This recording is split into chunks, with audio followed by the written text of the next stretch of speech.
राम ही केवलो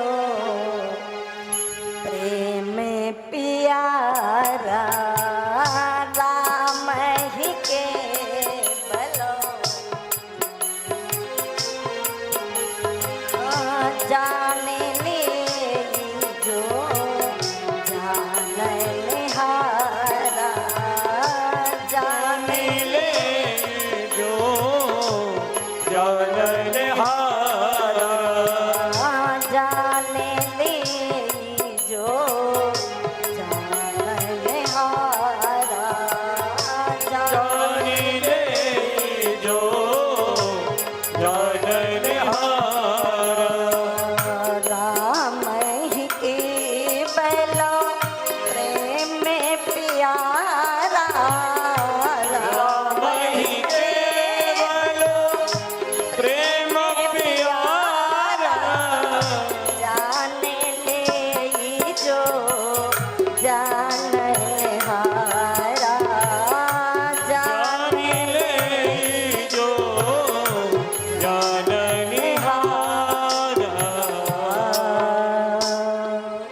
राम ही केवल प्रेम प्यारा और जान ले जो जानने हारा। भैया उसी प्रेम के कारण वो परब्रह्म परमात्मा को भी निर्गुण से सगुण साकार बनना पड़ा। भक्तों के प्रेम में बड़ी ताकत है। एक बार देव ऋषि नारद जी महाराज बीड़ा बजाते हुए आनंद कंद विजेंद्र नंदन श्याम सुंदर मुरली मनोहर भगवान कृष्ण के पास में पहुंचे और नारद जी एक जिज्ञासा लेकर के पहुंचे। नारद जी कुछ पूछ पाते उसके पहले मेरे ठाकुर जी ने बड़ी प्यारी लीला कर दी। नारद जी जैसे ही पहुंचे तो देखा मेरे ठाकुर जी सिर पर कपड़ा बांधे हुए लेटे हैं। नारद जी बोले प्रभु क्या है, सब कुशल तो है? भगवान बोले और तो सब ठीक है लेकिन सिर में बड़ा दर्द हो रहा है, पीड़ा असहनीय है। नारद जी बोले तो कोई टेबलेट नहीं ली? भगवान बोले बहुत सी दवा खा चुके, आराम नहीं लगा? नहीं। तो कोई इंजेक्शन? कहा इंजेक्शन भी लगवा लिया, वैद्य हकीम से कहा दिखवा लिया, पर आराम नहीं लग रहा। दर्द इतना असहनीय है कि लगता है कि सिर फट जाएगा। नारद जी बोले सरकार मेरे लायक कोई सेवा हो तो बताइए, मैं क्या मदद कर सकता हूँ कि आपका दर्द ठीक हो जाए। भगवान बोले कि नारद जी ये दवाओं से काम नहीं चलेगा, दवा तो मैंने तमाम खा ली है, तो फिर दर्द कैसे ठीक होगा?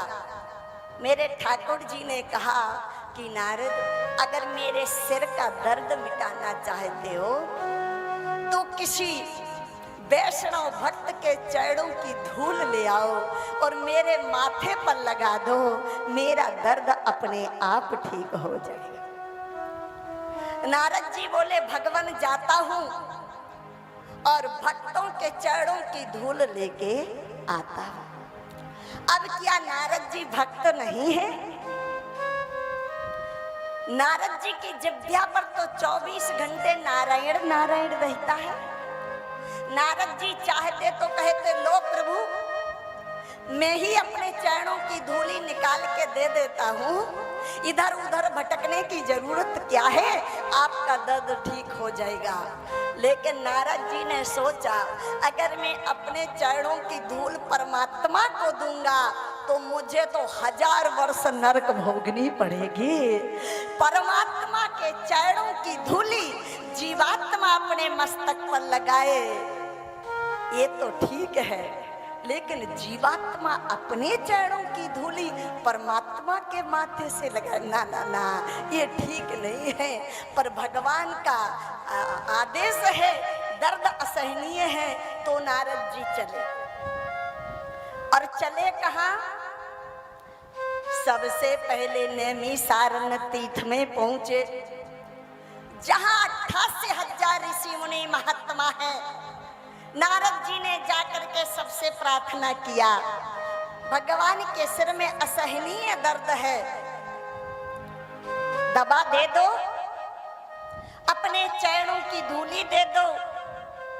कोई भी तैयार नहीं हुआ, ये पाप हमसे नहीं होगा।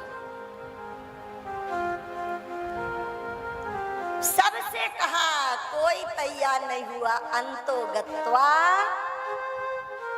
हार थक करके नारद जी ब्रज की भूमि में आए। गोपियों ने सुना, नारद बाबा आए, मेरे कान्हा का संदेशा लेकर के आए। चारों तरफ से गोपियों ने घेर लिया और कहा, बाबा जल्दी बताओ, मेरे कान्हा तो ठीक से है ना, उन्हें कोई कष्ट तो नहीं है। नारद बाबा बोले, और तो सब ठीक है, लेकिन एक सूचना है, वो ठीक नहीं है। क्या हुआ? कहा, तुम्हारे कान्हा को असहनीय पीड़ा हो रही है। गोपियां बोली, जल्दी बताइए, पीड़ा का कारण क्या है और उसका समाधान क्या है, जल्दी बताइए। नारद जी बोले, अब पीड़ा हो रही तो क्यों हो रही ये तो नहीं जानते हैं, लेकिन वो इतना जरूर जानते कि जो पीड़ा हो रही है उसका समाधान क्या है, पीड़ा काहे से मिट सकती। गोपियां बोली, तो जल्दी बताइए। नारद बाबा ने कहा, कोई भक्त अपने चरणों की धूली दे दे, भगवान उसे अपने मस्तक से लगाएंगे तो भगवान का दर्द चला जाएगा। बड़े बड़े यमलात्मा, विमलात्मा, कमलात्मा, महात्मा सोचते रहे, नारद जी जैसे संत सोचते रहे हम नरक में जाएंगे, लेकिन वाहिनी ब्रज की गोपांगनाएं इतना सुना, एक झटका भी विलंब नहीं किया कि हम स्वर्ग में जाएंगे कि नरक में जाएंगे।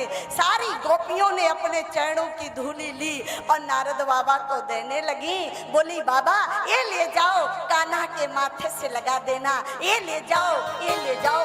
नारद बाबा ने कहा, लगता है तुम तो प्रेम में बावली हो गई हो, पागल हो गई हो, तुम्हें इतना भी ज्ञान नहीं है कि तुम जीवात्मा हो और वो परमात्मा है, उनको अपने चरणों की धूली दे रही हो। अरे तुम्हें तो नरक में भी जगह नहीं मिलेगी। एक बार भी नहीं सोचा और दे दिया। गोपियों ने हाथ जोड़ करके कहा, बाबा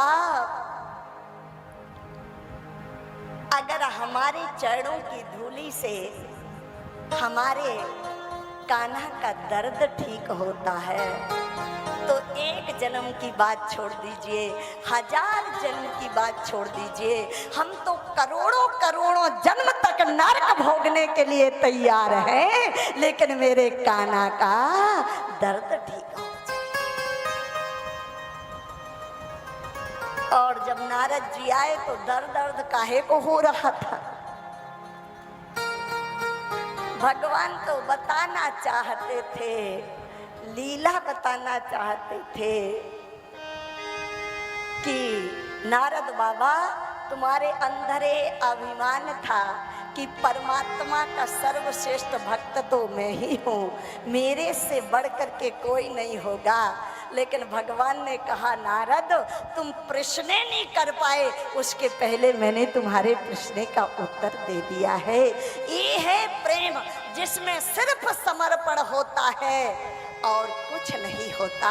बाबा गोस्वामी जी महाराज कहते हैं, ये प्रेम परमात्मा को निर्गुण से सगुण भी बना देता है।